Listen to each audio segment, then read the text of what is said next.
The winter of 1942 was proving catastrophic for the RAF.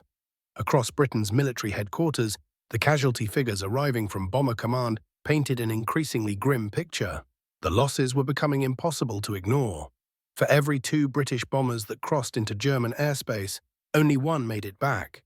The other aircraft simply disappeared into the darkness, torn from the sky by enemy fighters or riddled with anti-aircraft fire. Entire crews were vanishing with each failed mission: pilots, navigators, bombardiers, gunners. Young men, most of them barely adults, were dying faster than they could be replaced. The reason behind this slaughter was brutally straightforward. German radar had become the RAF's invisible executioner. 2 systems in particular were responsible for the carnage. The Freya radar, that towering monstrosity of German engineering, could spot incoming bombers from 60 miles away, even at altitudes where the cold should have stopped the human heart. Then there was the Würzburg, smaller but far more lethal, compact, mobile, and devastatingly precise. Together, these installations had transformed the European skies into a carefully orchestrated death trap. Every Allied aircraft that crossed into German territory appeared on German screens like a lighthouse beacon burning in absolute darkness. Inside a research laboratory at Britain's telecommunications establishment, a woman named Joan stared at the technical specifications that seemed to seal the RAF's fate. She held papers in her hands that described German radar installations with meticulous detail. Blueprints reconstructed painstakingly from photographs and captured equipment. The mathematics were merciless. A bomber would appear on German screens nearly 20 minutes before it reached its target. That was more than enough time for enemy fighters to scramble, calculate approach vectors, and position themselves for slaughter. German controllers would know altitude, speed, bearing, and projected arrival time with near-perfect accuracy. Curry, a radar specialist in her early 30s, understood the electromagnetic principles that made this possible.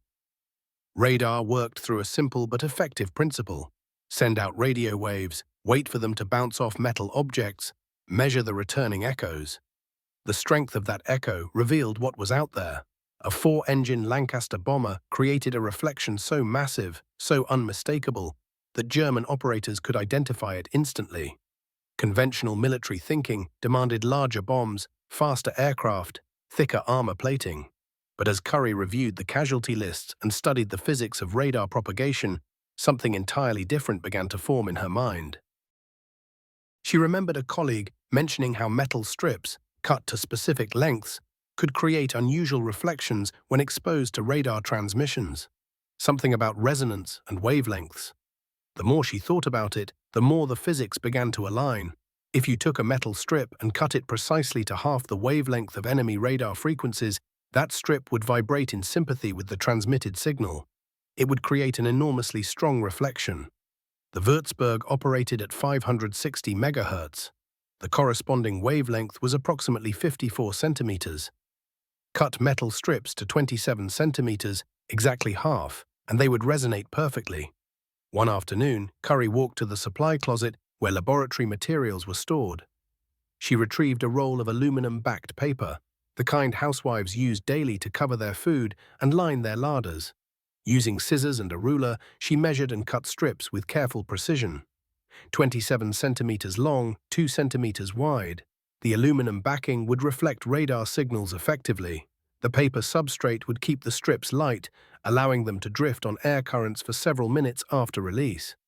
She held one fragment up to the fluorescent laboratory light, turning it slowly between her fingers.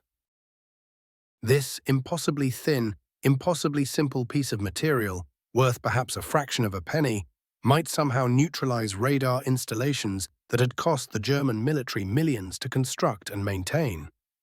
The implication struck her with almost physical force. Imagine thousands of these strips released from a bomber formation. Imagine German radar screens suddenly flooded with false targets. Hundreds of apparent aircraft where perhaps only 30 actually existed. The real bombers would vanish into a storm of electromagnetic confusion, hidden within countless false echoes, invisible among the metal chaff falling through the darkness. It contradicted everything military planners believed about technological warfare. Officers expected sophisticated electronic jamming devices, decoy aircraft, complicated evasion tactics. The notion that kitchen aluminum foil could render advanced detection systems useless would seem laughable to most commanding officers. Yet the physics were unquestionable. Curry began preparing a technical presentation, organizing her thoughts into a logical sequence that would demonstrate the principles to skeptical military leadership. She knew she faced significant resistance. The RAF had already invested enormous resources in conventional approaches: faster bombers, heavier armor, more powerful defensive armaments. The operational requirements were substantial, but not impossible. Each bomber would need to carry approximately 50 pounds of bundled metal strips. The aircraft already transported tons of explosives on every mission, so adding this weight would barely impact performance or range. The critical element would be timing. Release the chaff too early during the approach, and it would disperse far from the formation before German interceptors could be scrambled. Release it too late, and German controllers would have already calculated interception courses and directed their fighters to attack. Curry worked through detailed calculations involving wind drift patterns, bombing altitudes, and seasonal weather conditions over German-occupied territory. At typical bombing altitudes, the metal strips would descend at roughly 15 feet per second while being blown horizontally by prevailing winds. A single bundle released over a major city would create a radar signature sprawling across nearly 2 square miles for approximately 8 minutes. By releasing multiple bundles in sequence, a formation of 30 bombers could generate hundreds of false targets that would overwhelm radar operators with information overload. The conference room at the telecommunications research establishment carried the weight of institutional authority. General Hastings Ismay occupied the head position, his weathered face reflecting years of military decision-making. Air Vice Marshal Robert Reynolds sat nearby, fingers drumming methodically against his leather briefcase. Morning light streamed through tall windows, illuminating dust particles that drifted lazily through the air, a visual echo of Curry's proposed metal strips descending through German skies. Ismay's first response carried unmistakable institutional skepticism. Could simple household aluminum really blind sophisticated radar systems that represented the pinnacle of German electrical engineering? The concept felt dangerously simplistic to a career military officer, the kind of unconventional theory that appealed to laboratory scientists but horrified commanders who bore responsibility for thousands of aircrew lives. He pressed her on the practical difficulties. How much weight would each bomber carry? How would deployment mechanisms work without compromising aircraft performance? What prevented German operators from simply adjusting their equipment to filter out false signals? Curry walked to the blackboard and sketched the electromagnetic principles underlying detection. She explained how the Würzburg transmitted at 560 MHz, how those waves traveled at light speed until striking reflective surfaces, how metal conducted electricity with particular efficiency. By cutting aluminum to precisely 27 centimeters, exactly half the German wavelength, she could create resonators that would generate returns indistinguishable from actual aircraft. The physics remained unassailable, yet Ismay remained unconvinced about operational feasibility. Reynolds leaned forward with a different question. He asked about the operation Curry had begun calling Window. The timing requirement seemed impossibly precise. Releasing the metal strips at the wrong moment would render the entire effort pointless. Deploy too early during approach, and the chaff would drift away from the formation. Release too late, and German controllers would have already vectored interceptors into position. Curry had anticipated this concern. She produced calculations accounting for wind drift, bombing altitudes, and seasonal weather patterns across occupied territory. At 20,000 feet, the aluminum strips would descend at approximately 15 feet per second, while being dispersed horizontally by prevailing winds. A single bundle dropped over Hamburg would create a radar signature covering roughly 2 square miles for approximately 8 minutes.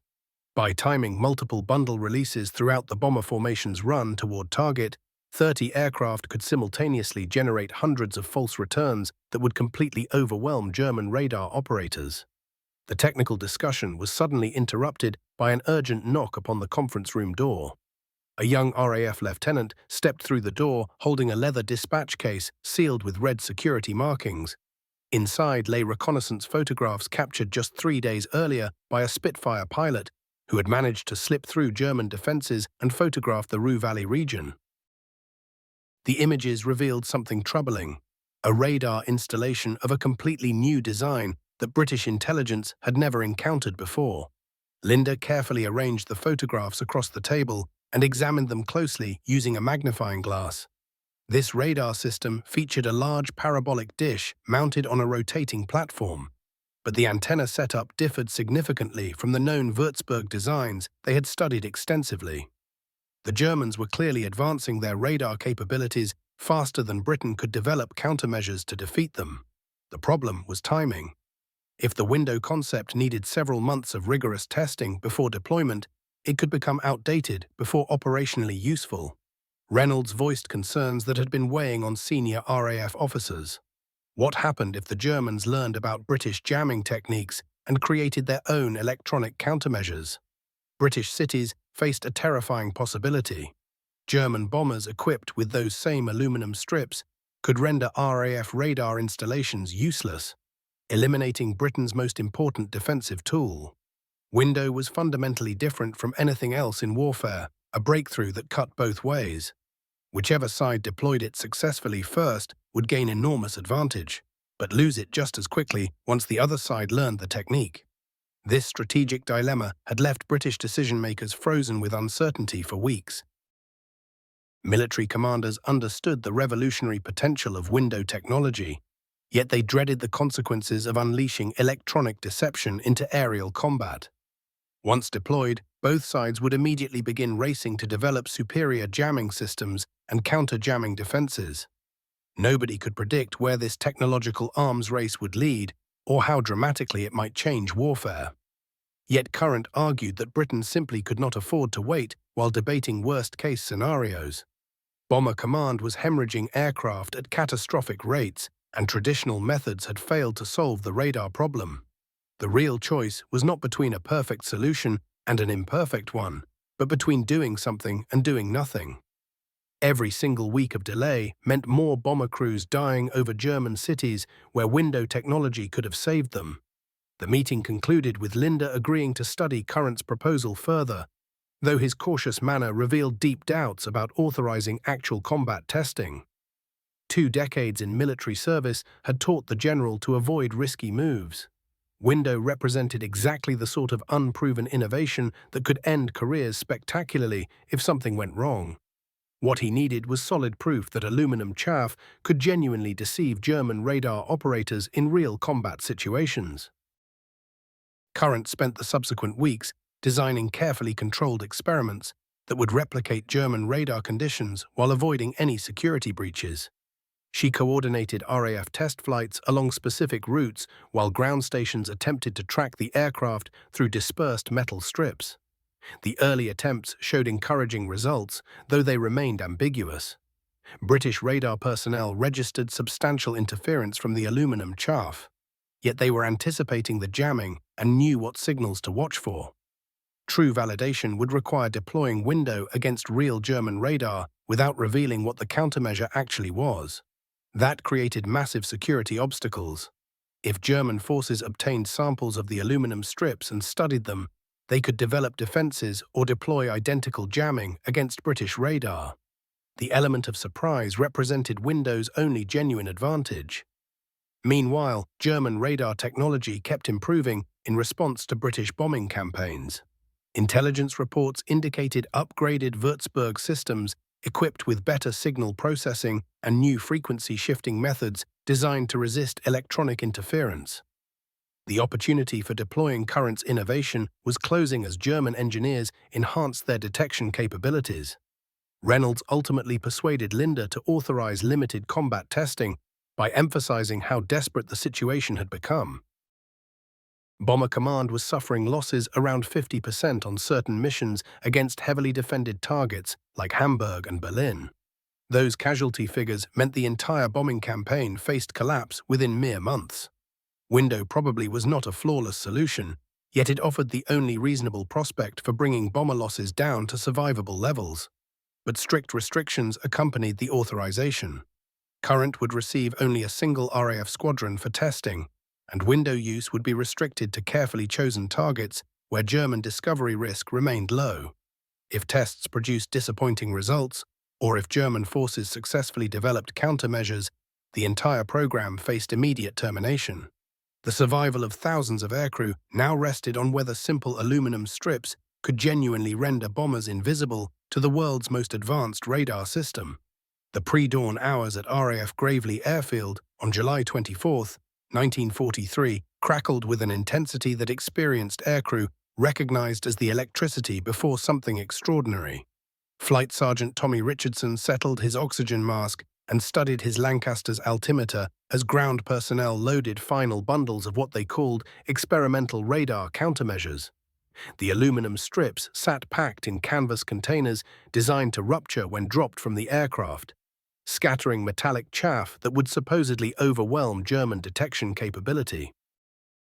Richardson had completed 42 bombing missions across enemy territory, yet tonight's operation posed dangers unlike any he had faced.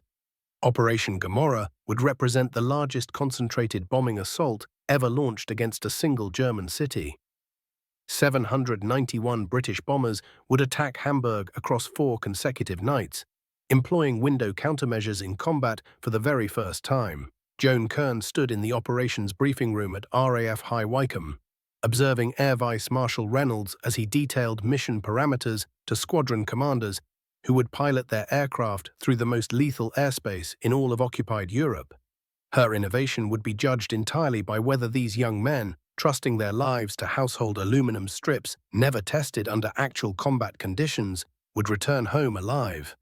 The specifications for window deployment had been perfected through weeks of meticulous testing and mathematical calculation. Every bomber carried 50 pounds of aluminum strips precisely cut to 27 centimeters length and packaged into 2-pound bundles. The release timing was absolutely critical. The chaff had to be dispersed exactly 12 minutes before bombing, providing enough time for the strips to scatter across multiple square miles of airspace while remaining concentrated enough to overwhelm German radar displays. The radar defenses protecting Hamburg represented the most sophisticated detection network ever constructed for city defense. 12 Würzburg installations provided overlapping coverage up to 25,000 feet, while 4 massive Freya early warning radars could track approaching formations from over 80 miles away. The radar operators managing these systems had directed Luftwaffe fighters to hundreds of victorious engagements against British bombers, making Hamburg one of Europe's most dangerous bombing targets. Major Wilhelm Schneider reviewed the evening shift roster at his radar control center, located 15 miles southeast of Hamburg, unaware that British intelligence had identified his installation for targeting. His Würzburg equipment featured upgraded signal processing circuits designed to eliminate atmospheric noise and better distinguish aircraft types by their radar reflections. This technology allowed German controllers to identify threat priorities and organize their defensive response accordingly. At 2300 hours, the first British bomber wave crossed the Dutch coastline and turned toward their target. German radar operators immediately picked up the formation and began calculating velocity, altitude, and likely destination. The bombers maintained altitude at 19,000 feet in loose groupings meant to prevent mid-air collisions while allowing mutual defensive coverage. Schneider's display showed roughly 200 aircraft approaching Hamburg from the northwest, following paths consistent with previous attacks against industrial objectives in the rural valley region.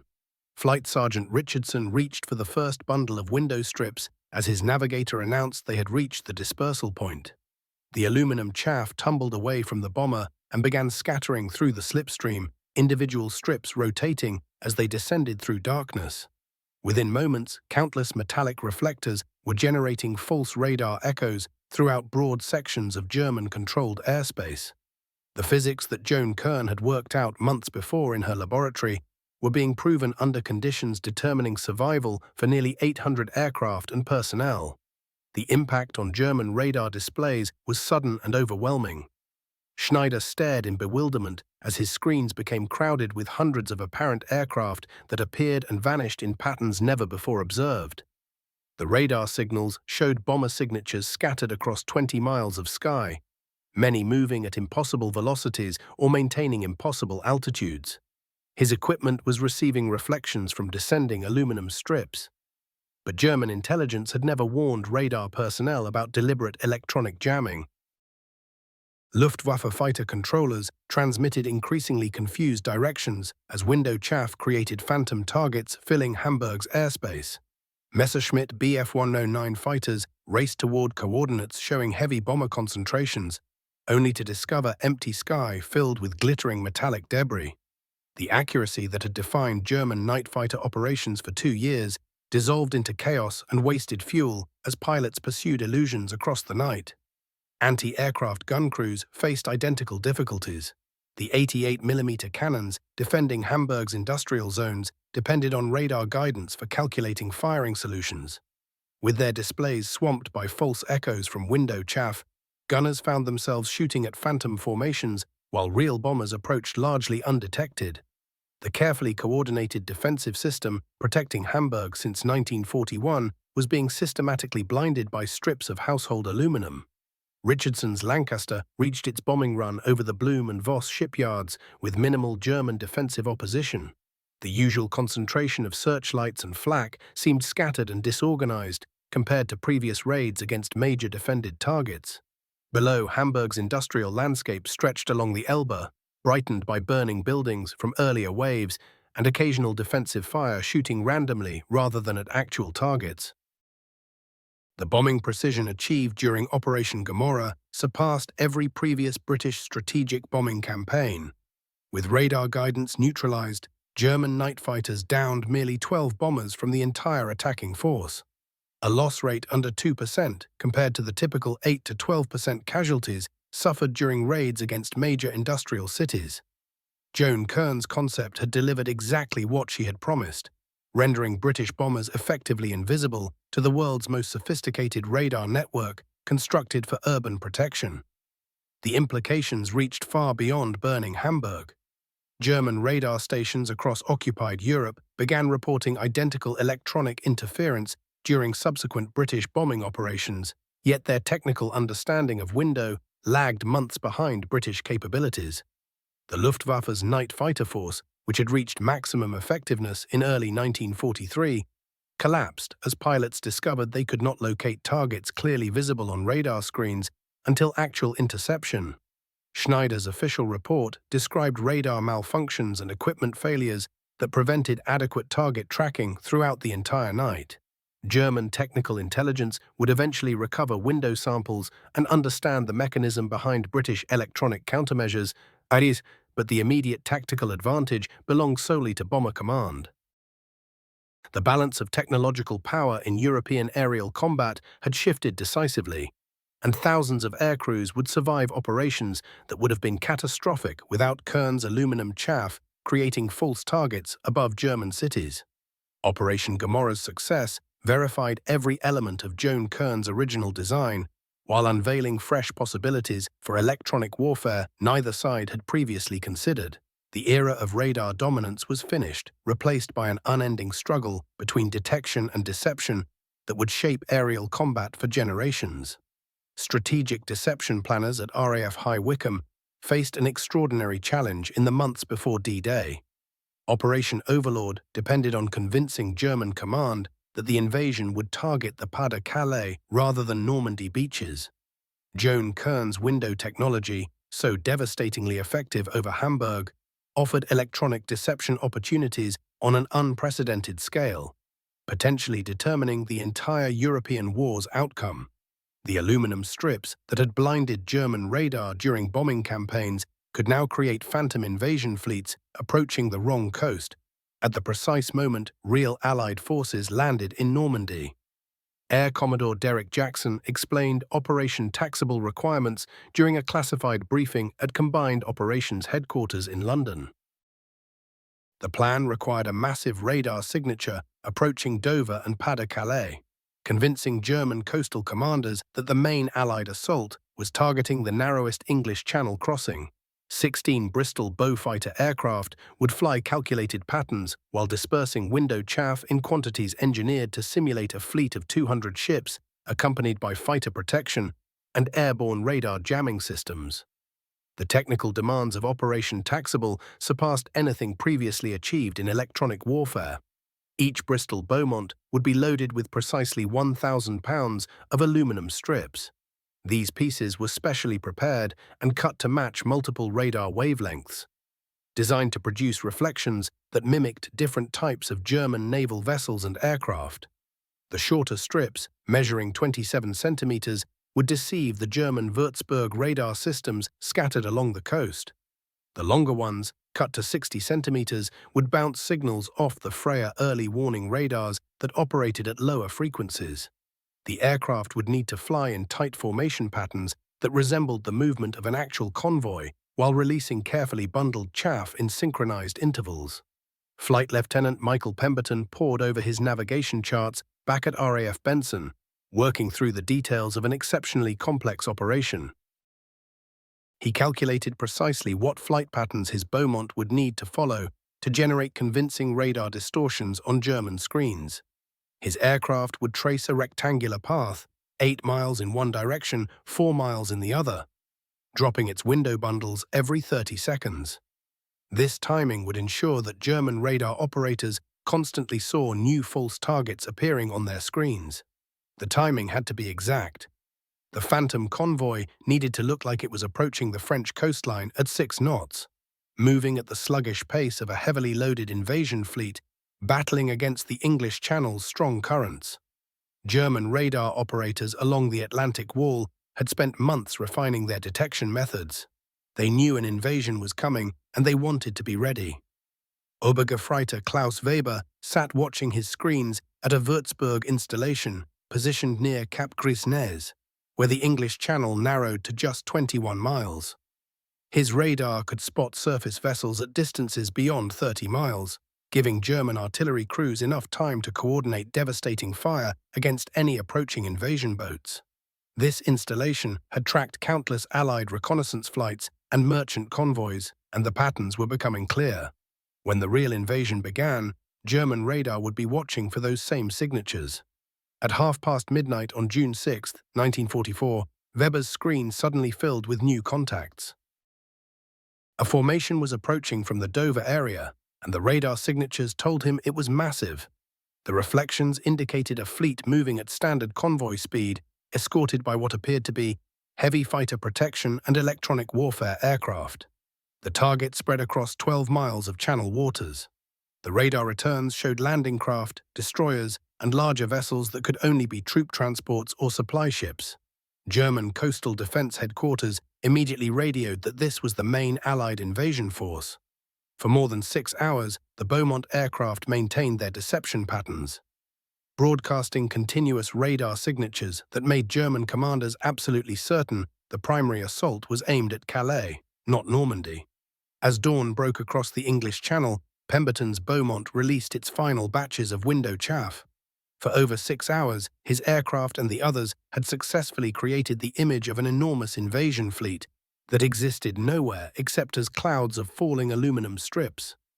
At Cap Gris-Nez, the radar operators continued tracking Phantom targets for another 2 hours as the metallic debris drifted eastward on the morning breeze. The illusion persisted of approaching Allied vessels closing in on the coast. But at that very moment, the real D-Day landings were beginning at Utah, Omaha, Gold, Juneau, and Sword beaches. German defenses were pointing in the wrong direction. The 15th Army, positioned to repel an invasion through Calais, held its ground throughout that entire day. German commanders kept their troops in place, while Allied forces were actually establishing beachheads in Normandy, where defenses were far lighter than German planning had anticipated. Window technology had evolved from something used simply to jam enemy radar during bombing raids into a tool for operational deception that changed major military decisions at the highest levels of German command. The scale of what happened that morning exceeded anything done with window technology before. More than 200,000 bundles of aluminum chaff were dropped by Allied aircraft during the invasion's first 24 hours. These created false radar signatures across the entire English Channel and the coasts of France. German radar operators kept reporting massive air and naval formations that would vanish the moment anyone tried to investigate them. The confusion was widespread. German commanders couldn't figure out where the Allies were really attacking, and they kept repositioning troops to the wrong places. The electromagnetic spectrum had become a battlefield where simple strips of aluminum could produce strategic effects that rivaled the impact of thousands of combat troops. Joan watched these operations unfold from the telecommunications research establishment, receiving intelligence reports about how well the window deception was working. The success of Operation Taxable proved her original idea right. Electronic deception could accomplish military objectives that conventional weapons simply couldn't. German forces had positioned thousands of troops and hundreds of artillery pieces to defend against phantom invasion fleets that existed only as radar reflections bouncing off falling metal strips. The cost advantage was extraordinary.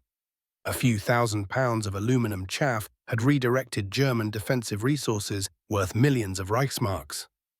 When the fighting ended and captured documents were examined, the full scope of the German confusion became clear.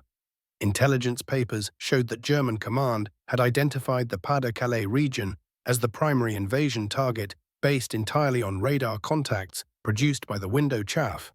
The 15th Army remained in position, waiting to repel landings that never happened, while Allied forces were consolidating their positions in Normandy, encountering much lighter resistance than expected. The strategic deception had succeeded far beyond what even the most hopeful planners for Operation Taxable had imagined. German technical specialists eventually analyzed captured strips of window chaff and figured out how it worked. They understood the principles behind British radar countermeasures, but this knowledge came too late to change anything about D-Day. The Luftwaffe started using similar chaff against Allied radar installations. However, German aircraft production had collapsed, and pilot training programs couldn't sustain the kind of prolonged electronic warfare battle that defined the final years of the European conflict. The technological advantage had shifted permanently to the Allies, who had the industrial capacity to manufacture both the radar equipment and the countermeasures to defeat it. Window technology showed something remarkable: how an individual scientist's insight could be transformed from a laboratory experiment into strategic deception that changed the course of global conflict. The aluminum strips that had seemed too simple to ever fool sophisticated German radar had become the foundation for electronic warfare capabilities that would shape military operations for decades after the war. The invisibility that window provided to Allied aircraft and the phantom naval forces represented a completely new form of technological power that went beyond traditional measures of military strength. Weber's radar installation at Cap Gris-Nez kept detecting false targets throughout June 6th, never comprehending that the enormous invasion fleet supposedly approaching Calais existed purely as electromagnetic reflections from aluminum strips dispersed by 16 Bristol Beaumont aircraft. German coastal defenses remained oriented toward an attack that evaporated like morning fog, while Allied forces established the beachheads that would eventually lead to the liberation of Western Europe. Joan Curran's insight about using kitchen foil to blind enemy radar had produced strategic consequences that shifted the balance of the entire Second World War. When the war ended in May 1945, an unexpected silence settled over the telecommunications research establishment. The aluminum strips that had once represented the frontier of electronic warfare technology now lay in tidy piles on laboratory benches. Their military importance was already fading as Britain moved from wartime invention to peacetime restoration. Curran reviewed casualty figures that illustrated Window's impact with hard numerical facts. Bomber command losses fell from an impossible 12% in early 1943 down to less than 3% by war's end. That meant thousands of aircrew members survived missions that would have been fatal without her radar countermeasures. The implications of Window extended far beyond the immediate tactical benefits it gave to bombers flying over Hamburg and the deception work that protected D-Day. Post-war intelligence reports from German facilities revealed exactly how much Allied electronic warfare had disrupted Luftwaffe operations during the final 2 years of conflict. German night fighter pilots, who had been devastatingly effective in early 1943, suddenly found themselves helpless. They were chasing phantom aircraft created by clouds of metallic chaff. The Würzburg and Freya radar installations that had given Germany a technological edge now became dangerous liabilities. Operators lost faith in their equipment's ability to tell the difference between real aircraft and false targets created by falling strips. Allied technical intelligence teams conducted exhaustive post-war analysis and discovered the full extent of German confusion caused by window operations. Documents captured from Luftwaffe headquarters showed that German air defense planners had devoted massive resources to countering what they thought were enormous Allied bomber formations, only to learn later that many radar contacts came from nothing but household aluminum chaff. The financial impact was staggering. Germany diverted aircraft production, fuel supplies, and trained personnel to defend against threats that existed purely as electromagnetic reflections from falling metallic strips. Joan Curran's transition back to civilian life turned out to be harder than her wartime work at the telecommunications research establishment. The scientific community that had embraced radar research during the war showed little enthusiasm for the electronic warfare techniques that had emerged from her window research. Military security restrictions meant she couldn't publish academic papers about radar countermeasures, effectively removing her contributions from the official historical account of wartime technological progress. The aluminum strips that had saved so many lives remained classified secrets that couldn't be discussed outside government offices. When the Cold War began in the late 1940s, it created new opportunities for electronic warfare principles developed by window technology. American and Soviet military planners both recognized that radar countermeasures would be essential in any future conflict involving strategic bombers and nuclear weapons. The techniques Curran had developed to blind German Würzburg installations became the foundation for advanced jamming systems designed to penetrate the air defense networks protecting Moscow and America's major cities. The straightforward idea of using metallic chaff to create false radar targets evolved into complex electronic warfare systems that could mimic entire bomber formations. Military aircraft designers incorporated window dispensers into the standard equipment on strategic bombers and fighter aircraft. The B-52 Stratofortress carried automated chaff dispensers that could release thousands of aluminum strips in precisely controlled sequences, creating radar signatures that concealed the bomber's actual location and flight direction. Soviet aircraft had similar countermeasure systems built around captured German analysis of British window technology. The electromagnetic spectrum had transformed into a contested battlefield, where radar operators and electronic warfare specialists waged constant battles between detection and deception. The Korean War gave electronic warfare systems derived from window the first operational test in the post-war era.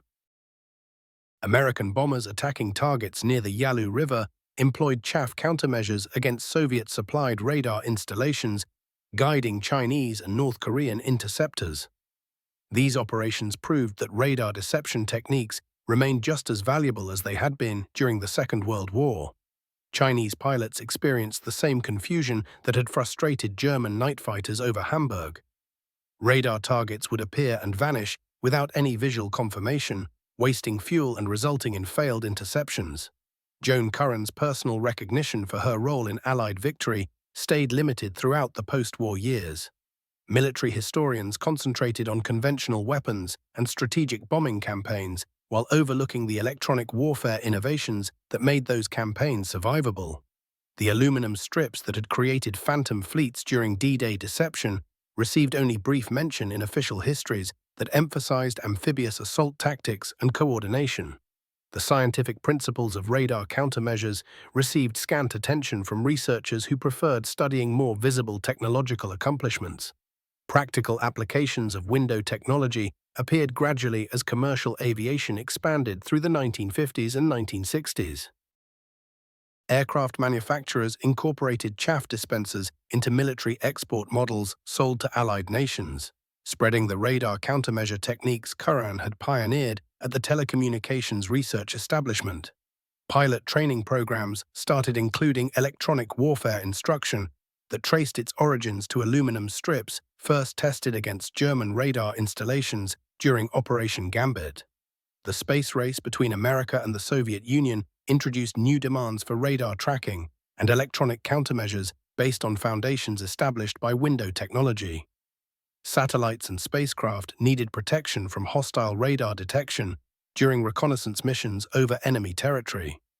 The metallic chaff concepts that had confused German operators evolved into sophisticated decoy systems designed to hide spacecraft signatures from ground-based tracking stations. The electromagnetic principles Joan had applied to household aluminum became critical parts of strategic defense systems protecting both superpowers. Military technology museums began displaying window artifacts during the 1970s, finally acknowledging the role aluminum chaff had played in achieving Allied victory during World War II. Visitors could see the simple metal strips that had blinded German radar and created phantom invasion fleets during D-Day. The exhibits showcased the contrast between complex German detection equipment and the everyday materials that had rendered it useless, illustrating how individual innovation could determine the fate of global conflicts.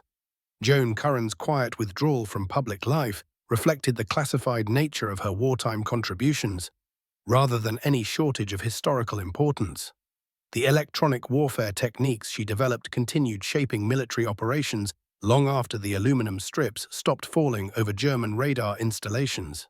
Her influence persists in every chaff dispenser carried by military aircraft, every electronic countermeasure system protecting strategic bombers, and every radar operator trained to recognize the difference between actual targets and metallic deception. The kitchen foil that seemed too simple to ever defeat sophisticated German detection systems had established electronic warfare principles that would influence military technology for generations to come. Window technology transformed warfare in ways unprecedented in military history, demonstrating how individual scientific discovery could neutralize massive technological investments by adversary nations. Joan Curran's aluminum strips did far more than provide tactical advantages to Allied bombers. They established that innovation and imagination could overcome superior resources and conventional military doctrine. The quiet scientist who had picked up strips of household foil and imagined making bombers invisible had fundamentally changed how technological competition works in modern warfare.